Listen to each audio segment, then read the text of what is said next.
The Dark Watchers, also known by early Spanish settlers as Los Vigilantes Oscuros, is a name given to a group of entities in California folklore purportedly seen observing travelers along the Santa Lucia Mountains. The Dark Watchers are described as tall, sometimes giant-sized featureless dark silhouettes often adorned with brimmed hats or walking sticks. They are most often reported to be seen in the hours around twilight and dawn. They are said to motionlessly watch travelers from the horizon along the Santa Lucia Mountain Range. According to legend, no one has seen one up close, and if someone were to approach them, they disappear.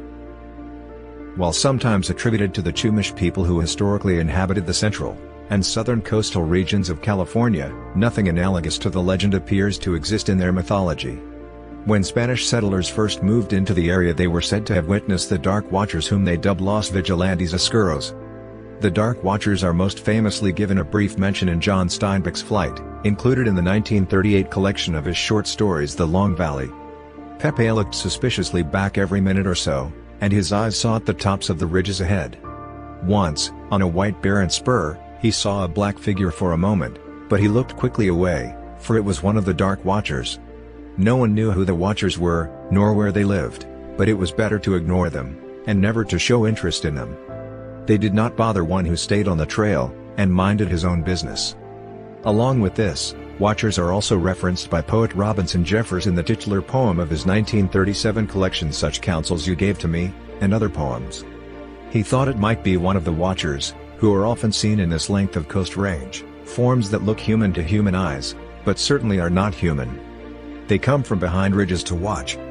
But when he approached it, he recognized the shabby clothes, and pale hair, and even the averted forehead, and concave line from the eye to the jaw, so that he was not surprised when the figure turning toward him in the quiet twilight showed his own face.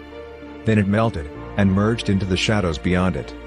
John Steinbeck's son Thomas Steinbeck would grow up to report having seen the Dark Watchers during his childhood, and later along with artist Benjamin Brode collaborate on a book titled In Search of the Dark Watchers, where they go into the history of the legend, and interview locals who claim to have seen them, such as famed Big Sur resident Billy Post.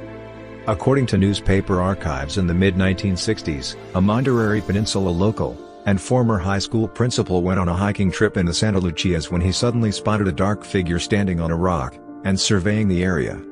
When the principal called out to the other hikers, the creature vanished. Illusions, hallucinations or misinterpretation of natural stimulus brought on by exhaustion or isolation have been proposed by psychologists. Infrasound, which can be generated by wind, can cause feelings of uneasiness and anxiety in some people, and is frequently connected to paranormal sightings. An optical illusion known as the Brockenspector is a plausible explanation for the legend. A Brockenspector, mountain specter, can occur in certain atmospheric conditions when the sun is at a particular angle. The subject's shadow can be cast onto a cloud bank around them, creating the illusion of a large shadowy humanoid figure.